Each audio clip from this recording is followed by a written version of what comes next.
السلام علیکم دوستوں، میرا نام ہے مصطفیٰ اور آپ دیکھ رہے ہیں محسن ٹی وی۔ آج کی ویڈیو ایک تاریخی سفر ہے جس میں ہم بلوچستان کے ایک اہم قبیلے مری قبیلہ کی تاریخ، ثقافت اور اس کی پہچان کے بارے میں بات کریں گے۔ آئیے اس تاریخی قبیلے کے بارے میں جانتے ہیں اور سمجھتے ہیں کہ کس طرح مری قبیلہ نے اپنی تاریخ کو رقم کیا۔ مری قبیلہ بلوچستان کے شمال مشرقی حصے میں آباد ہے، جو کہ ایک وسیع اور خشک علاقے میں واقع ہے۔ مغرب میں سبی کے میدان ہے، شمال میں پشتون قبائل جیسے کہ کاکڑ اور لونی آباد ہے، مشرق میں کتھران قبیلہ اور جنوب میں بگٹی قبیلہ واقع ہے۔ اس علاقے کا جغرافیہ زیادہ تر پہاڑی اور صحرائی ہے، جو اس قبیلے کی طرز زندگی پر گہرا اثر ڈالتا ہے۔ مری قبیلہ بلوچ قبائل میں سب سے بڑا اور اہم قبیلہ مانا جاتا ہے۔ اس قبیلے کا آبائی مسکن بلوچستان کے ضلع کوہلو میں ہے۔ مری قبیلے کا تاریخی آغاز رند قبیلے سے ہوا۔ مری قبیلے کے بانی میر پیرو شاہ کے بیٹے میر بجار رند تھے، جو اپنے والد کی شہادت کے بعد اس قبیلے کے سردار بنے۔ میر پیرو شاہ اور اس کے ساتھی میر ببرک، ریحان اور دوسرے رند سورماؤں کے ساتھ تلی کے مقام پر ایک اہم جنگ میں مارے گئے تھے۔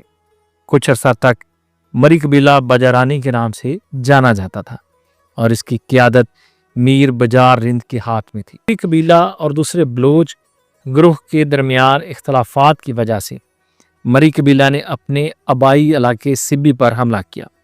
میر بجار نے بلیدیوں کو شکست دی اور شہر بدر کیا، پھر کاہان کو فتح کر کے موجودہ مری قبیلے کی بنیاد رکھی۔ مری قبیلے کی مختلف شاخیں اب مختلف علاقوں میں آباد ہیں۔ اس قبیلے کی 3 بڑی شاخیں ہیں: بجارانی، گزینی اور لوہرانی۔ میر بجار رند کا انتقال 1560 کے قریب ہوا اور ان کا مزار بجار پہاڑی میں واقع ہے۔ اس کے بعد ان کی اولاد نے شمال مشرقی حصوں کو فتح کیا اور وہاں کئی نئے گاؤں آباد کیے۔ مری قبیلہ اپنے علاقے میں ہمیشہ سرکشی کے لیے مشہور رہا۔ 1839 میں جب برطانوی حکومت نے بلوچستان میں قدم رکھا تو مری قبیلے نے ان کے خلاف مزاحمت کی۔ انہوں نے انگریزوں کی فوج کو بہت پریشان کیا، خاص طور پر جب وہ افغانستان میں جا رہے تھے۔ 1840 میں برطانوی فوج نے مری قبیلے کے خلاف کارروائی شروع کی، لیکن 1845 میں مری قبیلہ نے برطانوی فوج کو شکست دی۔ 1859 اور 1862 میں خان قلات نے انگریزوں کی مدد سے مریوں پر حملہ کیا، لیکن وہ بھی ناکام رہے۔ آخرکار 1876 میں خان قلات اور انگریزوں کے درمیان ایک معاہدہ طے پایا، جس سے مری قبیلے کی خود مختاری کا سلسلہ جاری رہا۔ مری قبیلے کی روایات میں ان کی خانہ بدوشی، مویشیوں کی پرورش اور بہادری کا بڑا کردار ہے، اور ان کا لباس اور ثقافت آج بھی روایتی بلوچی موسیقی، لوک کہانیاں اور مہمان نوازی کی عکاسی کرتے ہیں۔